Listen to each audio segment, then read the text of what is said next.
Hello दोस्तों, आज हम लोग देखेंगे चोल मंदिर स्थापत्य कला। तो चोला डायनेस्टी, जैसे देखिए कि दक्षिण भारत की डायनेस्टी, चोल साम्राज्य दक्षिण भारत में फैला हुआ था, जिसमें मंदिर स्थापत्य कला चरमोत्कर्ष पर था। इस काल में स्थापत्य की जो शैली विकसित हुई उसे द्रविड़ शैली कहते हैं। द्रविड़ शैली के मंदिरों की खासियत क्या थी?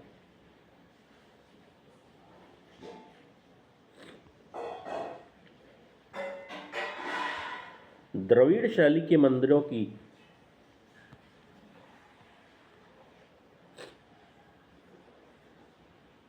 गर्भगृह के ऊपर एक के बाद एक कई मंजिलों का निर्माण इस शैली की मुख्य विशेषता थी। ये मंदिर 5 से 7 मंजिले हुआ करते थे तथा एक विशेष शैली में बने होते थे, जिसे विमान शैली भी कहते हैं।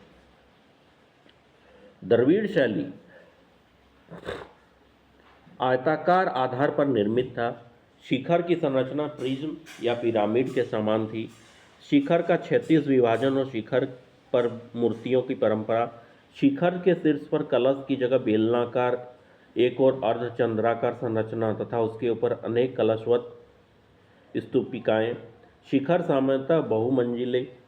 गर्भगृह के सामने मंडप आवश्यक नहीं, प्रायः शिखरविहीन मंडप। द्वार के रूप में सामान्यतः विशाल गोपुरम। मंदिर का विशाल प्रांगण। परिसर में कल्याणी या पुष्करणी के रूप में जलाशय। प्रायः मंदिर प्रांगण में विशाल द्वीप स्तंभ या ध्वज स्तंभ का भी विधान। सामान्यतः नागर शैली की तुलना में अधिक ऊंचाई। मंदिर के मुख्य भवन के सामने सामान्यतः स्तंभों पर बना हुआ एक विशाल कक्ष होता था,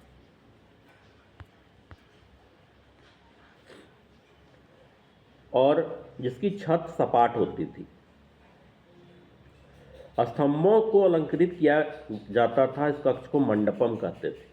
इस मंदिर में देवदासियां नृत्य किया करती थी। ये देवदासियां देवताओं की सेवा में समर्पित स्त्रियां होती थी। मंदिर के चारों ओर एक विशाल परिक्रमा पथ होता था जो ऊंची चारदीवारी से घिरा रहता था। चार दीवारियों में जगह जगह ऊंचे सिंहद्वार बने होते थे, जिसे गोपुरम कहा जाता था। द्रविड़ शैली के मंदिरों का आरंभिक उदाहरण कांचीपुरम का कैलाशनाथ मंदिर। मंदिर स्थापत्य का एक अन्य उत्कृष्ट उदाहरण गंगैकोंडचोलपुरम का मंदिर है। नटराज प्रतिमा, जिसे कि भारत मंडपम में लगाया गया है, चोल कला का सांस्कृतिक विरासत ही कहा जाता है। इस काल में कांस्य मूर्तियां अधिक निर्मित हुई है।